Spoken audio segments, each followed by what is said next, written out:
Ralph Reed, Christian Coalition. I want to ask you what you think of these two words, inclusiveness and tolerance.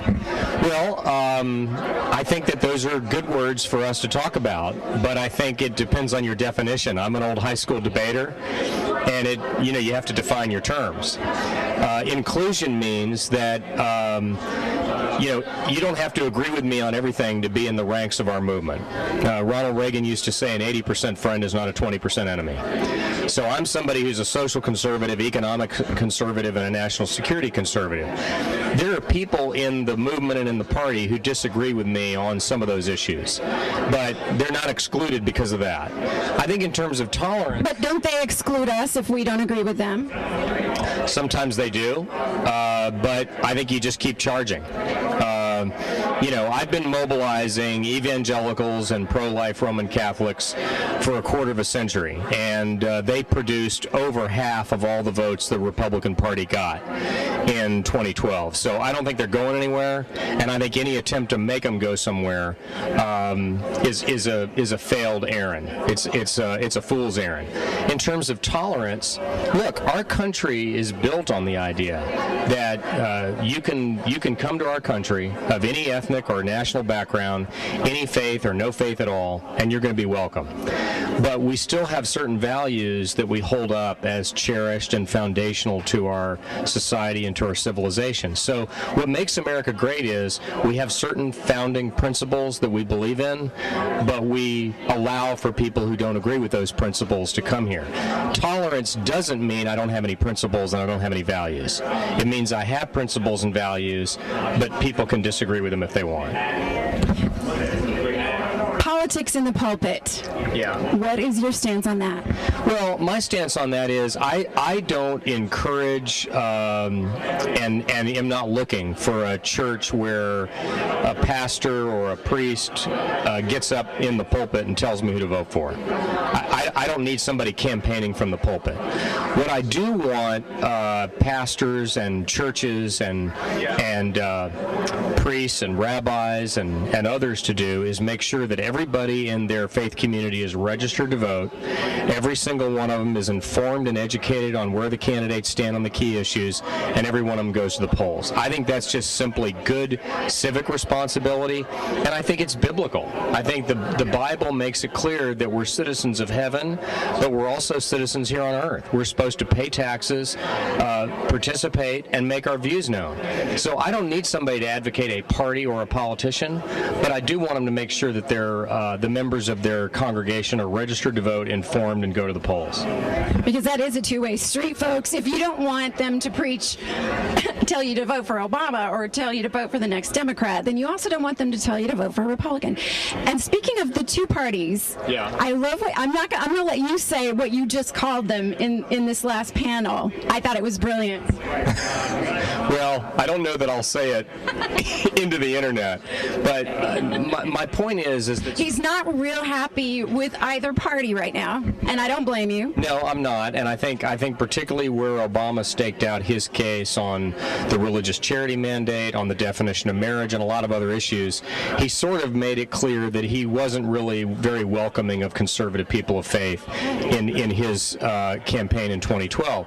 The Republican Party, to get back to that word tolerance, they tolerate conservative people of faith, but they view them often as a liability rather than an asset. So they sort of keep them at arm's length. They're nervous and apprehensive about it. I don't think they need to be.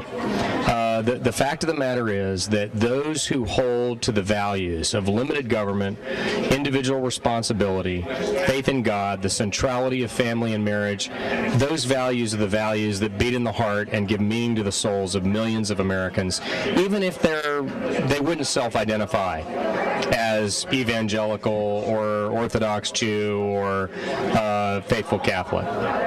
Those are mainstream values. So how do we win the next election? Is it possible for the GOP to ever win another election? Oh, sure. I think that we have to, first of all, talk about what we're for, not just what we're against. We have to have a positive, optimistic, bold, and conservative agenda for the future. How do we do that when no one's speaking out, though, for us? How do we win elections when we have so few in our government, other than like Senator Ron Johnson, Louis Gohmert, Congresswoman Bachmann. There's a good handful that are speaking out, but what do we do? The truth is, we are winning elections. The Republicans control the House of Representatives. They have 30 governors. They have control of both houses of the legislature in 24 states. The Democrats only 13. They have the White House. They have the Senate, but they don't have everything else. And it's not like we're losing everything. We lost an election, but we held the House, elected a lot of good other people at lower levels of government. And if you take 2010 and 2012 together, it was a net gain of over 600 members of state legislatures. So the truth is, there is a lot of good stuff going on out there. And you've got great governors like Scott Walker in Wisconsin and Brian Sandoval in Nevada and Nikki Haley in South Carolina and Bob McDonnell in Virginia, Bobby Jindal in Louisiana, really too many to name, who are out there balancing budgets, cutting taxes, reforming education, tightening their belts, living within their means. There are good things happening. How do we do more of it? We talk about what we're for, not what we're against. We put forward a proactive, optimistic agenda to create jobs, economic opportunity, improve schools, and strengthen the family. Secondly, we have to have better messengers. We have to have messengers that can make people feel welcome in our ranks who haven't always felt welcome in our ranks. Thirdly, we have to grow our movement. We have to include more Hispanics, more young people, more women. But I thought our side doesn't like any of those people. Well, I don't think that's That's what the media told me. Yeah, I know, but the media was against us in 80 and we won. The media was against us in 94 and we won. The media was against us in 2000, 02, and 04 and we won. The media is not the obstacle to us winning. You know, we can blame the media and use it as our crutch. But if the media is to blame, then how come we win so many times? The media went after Bob McDonnell. They went after him over a master's thesis that he wrote at Regent University. He was elected by an 18-point landslide. So if the Washington Post, the New York Times, the major networks, and MSNBC decided who won elections, we wouldn't have 30 governors. We wouldn't have the House. They don't control it. And we shouldn't tell ourselves that they do. So the third thing that we need to do, as I said, is grow our movement, make it more diverse, make it reflect the 21st century demography of a modern country. And then the fourth and final thing we need to do is we need to be a grassroots movement again. The truth is that in 2012, in spite of a better performance, we still got out-hustled on the ground. They knocked on more doors than we did. They made more phone calls than we did. They spent more online than we did. They Facebooked more people than we did. If we want to win, we can't be a top-down media buy movement. We have to be a bottom-up grassroots movement. Like the other guys. Yeah. Ralphie, thank you so much for everything you're doing for our movement. You're an amazing voice. Thanks.